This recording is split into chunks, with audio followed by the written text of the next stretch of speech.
ready? So in 2 hours, I'm gonna cook a creamy chicken pasta with artichokes and black olives. That sound good? That sounds great. All right. I'll start at 5:30. All right, cool. Love you. Oh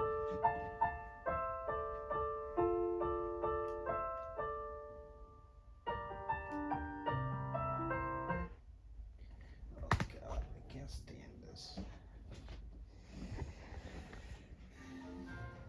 In 1964, a handful of lucky guests got to visit one of Hollywood's most remarkable sets. The grand entrance of the Von Trapp Villa on stage 15 at 20th Century Fox.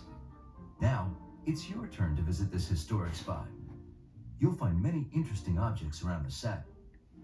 Just click on them to find new featurettes about the movie's songs, the original stage show, the real Von Trapp family, and the movie's state-of-the-art restoration. So welcome to 20th Century Fox and your own up-close look at this classic movie's musical stages.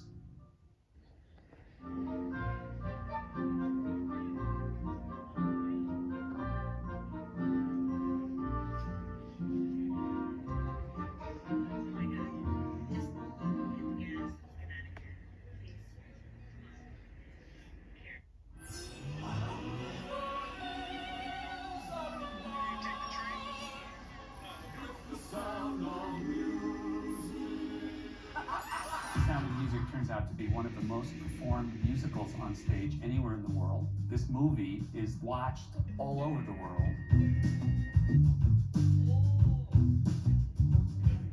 The Sound of Music is rediscovered constantly by different artists. Christina Aguilera had a huge success with Climb Every Mountain. Gwen Stefani loves The Sound of Music. When Gwen Stefani was in high school, in a talent show, she sewed her own costume of Maria doing I Have Confidence and wore that in the talent show.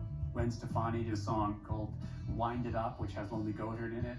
And because Rodgers and Hammerstein are listed as co-authors of her song, thanks to Gwen Stefani, they were on the top of the Billboard charts in the beginning of the 21st century. Sing-along Sound of Music could have its own doctoral thesis, sort of a Sound of Music version of the Rocky Horror Picture Show, and has become its own cult phenomenon. These people aren't desecrating the film, they're celebrating the film. They are putting themselves inside the story of the film with such love and such enthusiasm. State your names. Meg. Chris. And I'm Liesel. It's so tied in, at least with my generation, Oh with God, Julie this Andrews' is role. what I love. I saw Mary Poppins, and then my grandmother took me to see A Sound of Music. And I remember wondering, who is this woman who keeps coming to other people's houses and healing them? And when is she coming over to my house? She's not a stereotype. She's a fully formed human being. And I really appreciate that as an actress. It's rare to get to play, and it's an utter joy. She's delightfully flawed, you know, and she's as Cinderella-like as she is, and, you know, she's also very human. Oh, Liesel, you can't use school to escape your problems. You have to face them.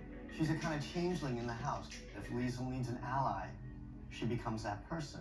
She's someone who offers safe harbor. She's also just of the advent of the 60s, the singing nun, the singing hippie in the middle of the establishment. We've been so fortunate as audiences over the years to see so many great Marias, even just in the United States and in the West End of London. And then in the early 21st century, we've had a wonderful trend of casting Maria through TV reality shows.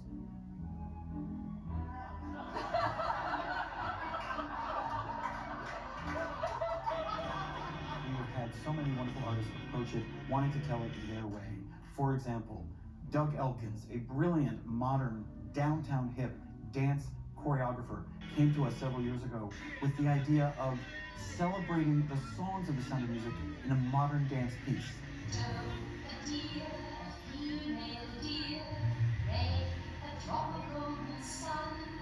The Sound of Music is about this wounded family and this outsider. She teaches the family to heal itself by putting on little performances. I had a son from a previous marriage, and I was starting a new relationship. Now there were 2 children who were starting to become this new family, and I couldn't think of a better place to start from than The Sound of Music. The way children make theater with dolls and they hold up pieces of fabric, we did the same version. We take bits of, lycra fabric and decided that we would build the Austrian Alps, kind of like shorthand. We just set up the iconography. And people who have seen the film automatically go there. I have 3 Marias, and it's usually played by 1 male and 2 females. And when people ask me why, it's because so many people want to be Maria, and the other reason is she's one of the guys, she's an awkward child, she's a mother, and she eventually becomes the captain's partner. I was interested in the multiplicity of Maria.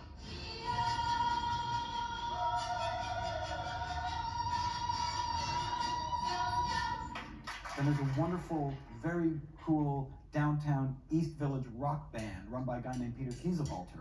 I have confidence in sunshine.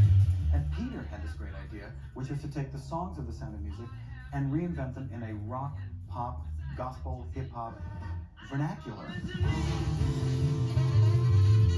We'll usually do a holiday concert. And one year I thought, you know what, why don't we do something different? Why don't we do the whole score from The Sound of Music? Just play it on modern instruments, using the last 50 years of popular music history as our vocabulary.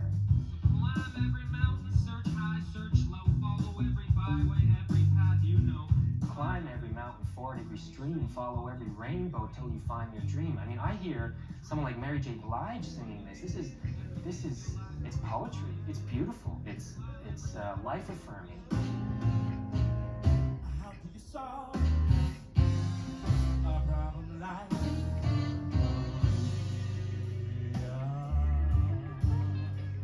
I was happy to get positive feedback from people who hold The Sound of Music very dear to them, and also from people who would not normally listen to it. I was honored a few years ago to be asked to write a children's pop-up book